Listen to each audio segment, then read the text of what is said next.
All right, so next question is, I think, probably my favorite question that we've got here, because we've all experienced it. Almost everybody in the United States has experienced it at this point. If you've worked in an office and then COVID-19 happened, I mean, like 95% of the people had to work from home, even if it was just for 2 weeks. But a lot of people are still months in, still working from home. So the question is, does working from home work? And I say that because all three of us work from home.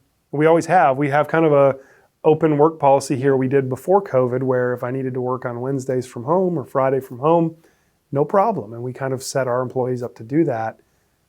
But I think all of us would argue that maybe that's not the only place we can get work done, or maybe not the best place to always get work done. So I just wanted to hear your thoughts. What do you think? I think all three of our experiences were quite different. We've had plenty of opportunities to discuss.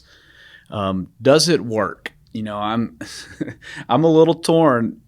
Honestly, the benefits that I'm thinking about are more personal in nature. Getting my job done, I can certainly think of the noise, the distractions, and gosh, it sounds so cliche for me to even say that, but my office is right by the breakfast area of our kitchen. And so my wife's over there. We've got a hollow door between us, doing Zoom calls with, you know, the kids and during school, and got the 2-year-old knocking on the door saying dada. And by the way, I'm on a call with 15 people from one of our key dealers. Challenge for sure. Challenge. So that's the challenge. But I still, I don't know. I mean, if you asked me, I'm a commute guy. I've got a long drive, and that's by choice. So that's kind of where I am. I don't know, Mac, what do you think? I think it definitely works, but there's also challenges associated with it, just like anything else, right? And to Jeff's point, with the personal life, there could be challenges to driving here every day, whether it's time with family or commute or working on personal health. But, you know, I think the biggest challenge I noticed during those first 2-3, atomic bomb weeks, I'll call it, when we all thought, the sun's going to get blocked out and we're going to be trapped in our house for maybe toilet paper, maybe hoarding some toilet paper was involved as well. About to rip the bed sheets. So yeah. Those were the days. Those were the days. Some of the things that popped up to me, especially right off the bat, was, onboarding and training remote. And I know, trust me, I love technology. I think we're probably the most advanced technology-wise that we have been in the last 30 years. But there's something to be said for being able to collaborate with somebody in person to train them. Onboard new hires is a big part of that.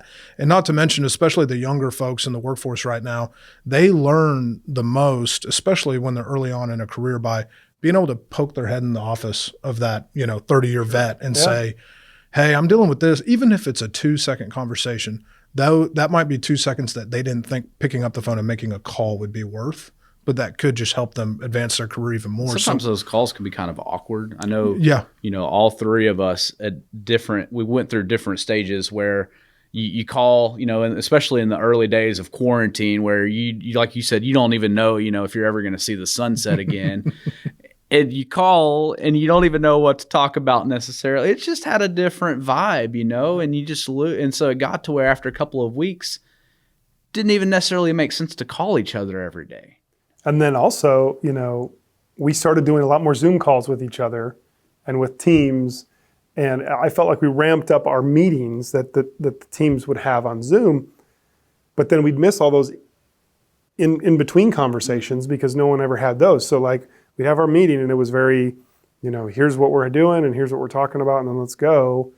And then, we missed those conversations that happen in between all those. So everything was very regimented. It felt like— the Zoom meetings were a bit more formal. Yeah, it felt very formal. So then, you missed those side conversations because no one wanted to sit there while two people had a conversation about a job, where if we did that in person, they could walk down the hallway and do that while we all leave. And so I think we missed a few things there.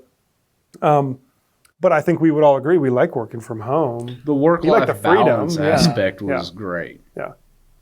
Now you had to work at your kitchen table, so not so much. Yeah, I didn't have an office just for me. So I got to, it was good though. I could watch my dog eat food and drink water while I'm on a call, and then, it was a little more relaxing. Yeah. It was. And it's good, you trade your commute in for a 30-second walk to the living room, and you can hug your kids and take a quick 10-minute break and then get back at it. And, that part of it was definitely. So the thing that I've seen shift is when this all first started, I think, the quick conventional wisdom was, wow, well, office space isn't needed. So I think people are going to go remote. They're going to go away from this.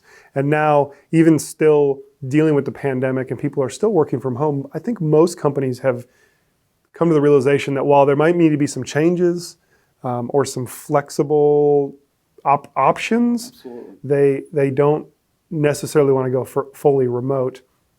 And some of the more recent surveys have showed that too. So Gallup had a survey where they showed that like only 10% of the people want to work from home full time, and only 9% of the people want to work at the office full time, which means 80% want to be able to have the option to kind of do both. True. A couple days in the office, a couple days at home.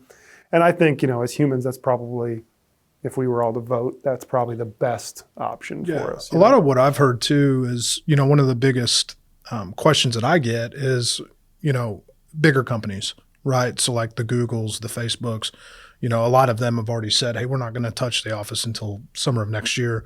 And a lot of the people that I talk to that's the question they ask themselves. Is this a widespread movement, or is this maybe just the big companies because of this? And I actually read an article recently from the Wall Street Journal that surveyed a company of 1,800 employees, a company of 800 employees, and a company of 8 employees. So all throughout the spectrum, a lot of employees, middle, those mid-sized companies, and then the smallest company, startup of 8 people. And all 3 of them talked purely about the benefits of being able to work together and collaborate. And think about the open office in general. One of the biggest benefits of having an open office and being with your teams is being able to collaborate. And we all understand that solutions that come from a group are usually tend to be a little bit better than just one person. Yeah, and I think that this whole process has pushed every company just a little bit further, so wherever you were in the process, where if the extreme of we would never allow our company or our employees to do that, and then you kind of get forced into it in so many ways, and so they have to open their minds. And then like us, we were a bit more flexible with it, and even encouraged people to do it on a somewhat limited basis.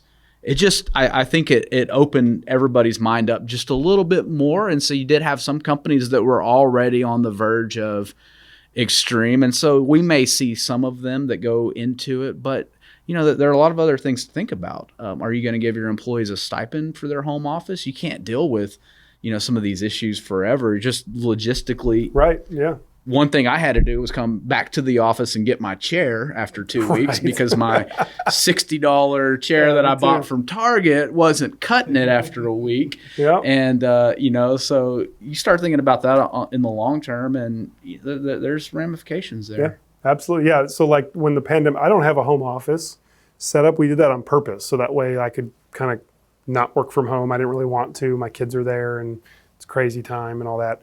So when the pandemic happened, I had a quick rush and turn our guest bedroom into a home office. So I went in the garage, found some wood, and it was pretty ingenious, I'm not gonna lie, but made a little ghetto table that the next fit in Vera. there. Yeah. It was held together by 4 screws and a tables by Andy coming soon. Yeah, a piece of tape. The Andy desk.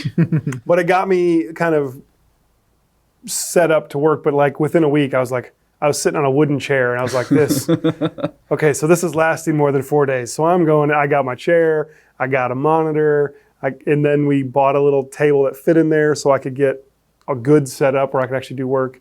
So it's just the evolution of so could large companies afford to do that for every employee, also knowing that there's still other employees that do want to come in? And so, yeah, there's some logistical and the questions messiness there. of, employee moves on to other employment. What do you do with this home office? You come pick up the your chair investment. Yeah. Or they're just these companies, especially larger companies, their footprint in general. So if I have 800,000 square feet that I just invested in, that's tough. That's a tough pill to swallow if you're talking about, let's just work from home forever. And the truth of it is, and Jeff, I think you already hit on this a little bit, it's going to be a balance of both.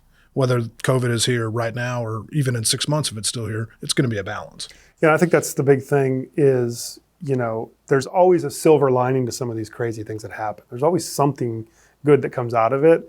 And I think everybody working from home all the time is not the good thing that came out of it. But this willingness, like you said, of businesses to be a little bit more freeing to their employees and trusting of their employees. Hey, I didn't see you for 90 days and you did your job really well. I'm pretty sure I can allow you to work 1 or 2 or 3 days a week from home and trust that you're going to still do a good job. So I think that is some of the silver lining that came from this. But I think it's interesting too to think about the transition, as people, especially you think about the companies that maybe 2021 or beyond, what's that transition going to look like back to the office? And I personally can see a blending, Resumercial was a big deal on the interior design side. How are we going to take more of those concepts and give kind of the best of both worlds when we go back to the office? Because there will be some culture shock to people that are 12 or 18 months out from, working from home, and now they're having it may feel like you're starting a brand new job all over again. No doubt. That's a really good point. But we'll end it there. That's a good way to end that.